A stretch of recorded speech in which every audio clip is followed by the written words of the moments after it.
Hello and welcome to Tripping in Grace. I am going to be talking about a couple of books that I read recently that I thought were worth mentioning. I don't know if any of you have either struggled with taming your tongue or maybe you have a teenage daughter. If you do, then this is going to be the podcast for you. So I'm going to talk about a book that I read over the summer. First is the one about taming your tongue, which is called The Power of a Woman's Word by Sharon James. And this book was so amazing. And I tried to read both of these books very slowly because I really wanted to take the information in on what they had to say. And Sharon James just did a wonderful job of telling stories that bring perspective on how words can impact people, and both for the negative and positive.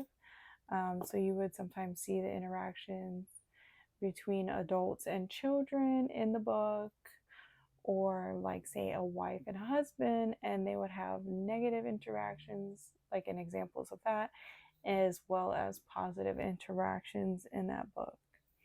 And it also points back to the fact that we are accountable for what we speak to others and the hurt that words can bring. Um, and it points to different verses within the Bible, which I really enjoy because a lot of what she's saying is also backed by scripture. And it's just not to condemn you, but to like point out, like, hey, this is where it actually says, that we're held accountable for this. And they are verses that make you really think about what you're saying and the weight of what you say. So, like I said, every point that she made in the book is backed by stories and biblical references to the Bible and about like speech and tongue. Um, for example, one of the verses is the tongue is a reflection of what the heart has going on, from Matthew 12, verse 33. And also discussing about how we need to guard your heart because everything flows from it, in Proverbs 4:23. And that also being like your speech is kind of a reflection of what's going on in your heart, which I think is a nice reminder not to just check your mouth, because you also really need to check your heart. So I don't know about you, but personally I had a big problem with profanity. Like, I used to cuss like a sailor. So for me it was really hard trying to tame my tongue. And then I went into to childcare, and naturally, as I was adjusting my speech and work for the 40 hours that I was at work, my speech outside also adjusted. And then it's been a wonderful mix of like trying to even go further than that and not just hold the negative words, but add more positive and encouraging words. I think that in child education and also, at home and in other places, learning to encourage people is very important. So this book also helps with that. So I think that it can be an additional challenge, and a good challenge, like to your growth, if you try to speak encouragingly to others. And the book has ideas on how to do that. It also had the verse from the Bible: anxiety weighs down the heart, but a kind word cheers it up, from Proverbs 12:25. And that's kind of a nice reminder that we have the power to affect people's days with our words. Um, and it also had points about like learning to hold your tongue and paying attention to what you're really saying, especially because we are accountable for what we say to others and like the weight of it. And it says in the Bible as well, to support that, the verse was, the heart of the righteous weighs its answers, but the mouth of the wicked gushes evil. And that's Proverbs 15:28. I think a lot of the times that if you're not actively trying to pay attention to what you say, you kind of go on autopilot, right? And it doesn't really matter. And you can just kind of say a lot of things that you don't think are important or you don't think are hurtful, but it can actually hurt people's feelings or ruin their day. And not saying that you necessarily have to tiptoe around everybody, but it's always nice to just have nice things to say to other people. And it's certainly not hurtful to be encouraging. Um, and then the next book that I read over the summer was Love Her Well. And let me tell you, this book, Love Her Well, it was like parenting me as I was learning amazing things about parenting Audria.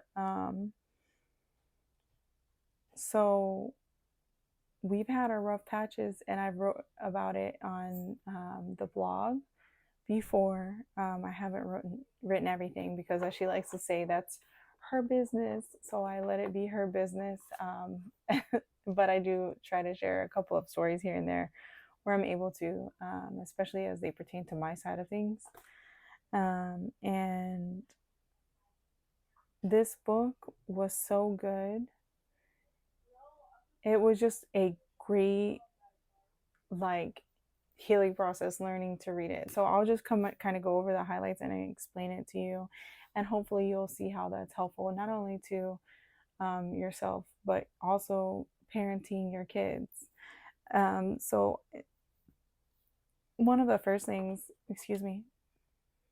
that we talk about in the book is like the right time, and opportunities to talk to your teenage child are to be looked at as kind of like a privilege, because anybody who knows teenagers, like, it's kind of tough talking to them.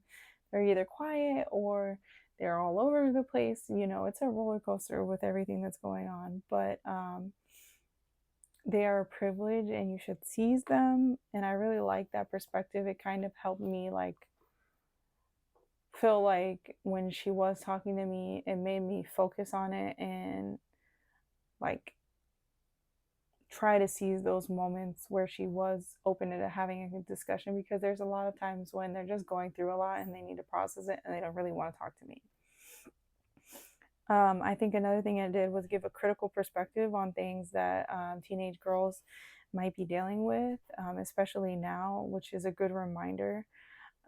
They even have reflection questions asking about your personal experiences at the end of the chapter. So it kind of points you back to your own personal experiences at that time of life. And even after, like if you might have experienced some of these things at a later age, but they're experiencing them at younger ages.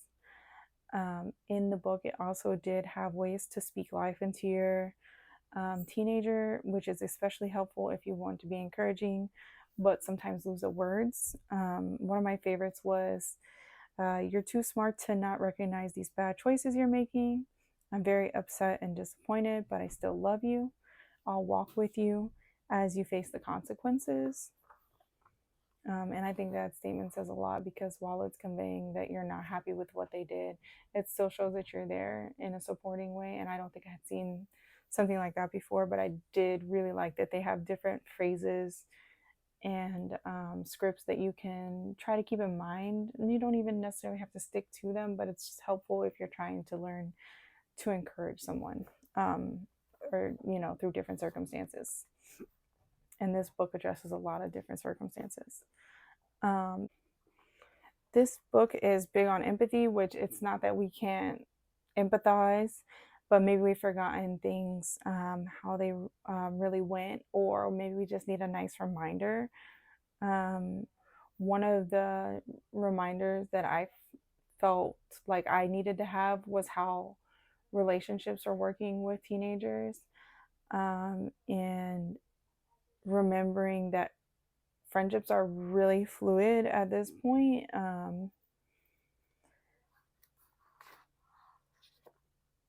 And that's so great because a lot of the times what they're dealing with is social issues, and you have to remember, like, yes, what they're experiencing is big and it's major, but sometimes we can just kind of remind them that this is not a forever thing, because while it does feel big and it is big, it's just something that will,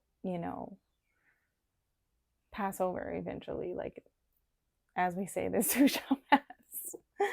um, One thing that the book reminded me of was that we are in a point where it's not just caring for their needs when they become teenagers, but it's also about teaching them to take care of themselves and be good human beings. Because I do sometimes feel like I have done that, where I'm like, oh, I gotta take care of my kids' needs, like I gotta take care of this need or that need. And that's also not the case. They need me to show them how to be successful at taking care of themselves. They need me to show them how to deal successfully with social situations, not just like fix, take care of things for them. So that's definitely a transition, especially in this age with the teenagers. Um, the book also points to different activities that you can try together that work with their teenage experience, and try to kind of like work your way into things. Some people have relationships with their children where they might not be doing any activities together because their children are just, not ready to participate right now. And some people are, having doing activities with their kids every day. It's different for everybody, but they have different activities that you can try to build a relationship with your child, if for any range on that spectrum.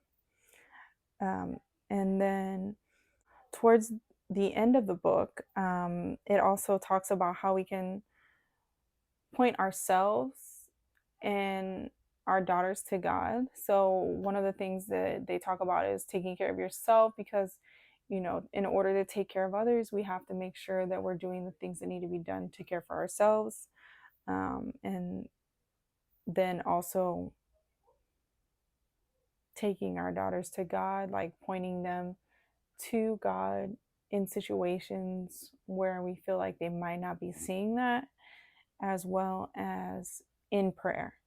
And at the end of the book, there are like so many different prayers that are so nice, and it just hits points that you might not necessarily think of or have thought of yet, that might be so helpful for them, like to um, launch their life successfully, find the right people, different prayers like that.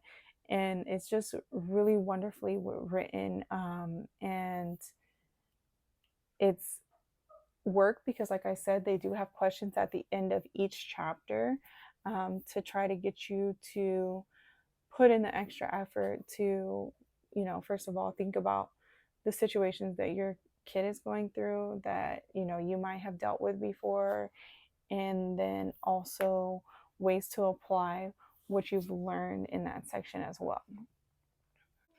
I would definitely recommend that to any parent of teenage daughters, or if you are maybe in a younger stage and want to prepare for the teenagers, I would definitely recommend this book for it. And that is Love Her Well. I'll link it below in the descriptions, but just a wonderful book. Both of the books, Power of a Woman's Words and Love Her Well, um, are definitely great tools in order to try to improve your encouragement skills, as well as um, a really deep thought provoking read on, first of all, controlling what you're saying, and then second of all, parenting a teenage daughter. So I definitely recommend these two books, and thank you for letting me share my experience with the books and my life experience with parenting, and having a dirty mouth and having to clean it up Do you guys remember those Orbitz commercials? I'll never forget that when I was younger. They had the Orbitz commercials, and it would talk about how you need to clean up the dirty mouth, and it would say Orbitz. Like, I wish that was the solution, but it wasn't. So this book has definitely helped me really think about what I say before I say it, and also um, the Love Her Well book also talks about trying to control what you say instead of having to go back and fix things, because that's even more difficult. So that's my opinion on the two books, and I will link them below for you. Next week we'll be discussing like some things that have been going on in the past month.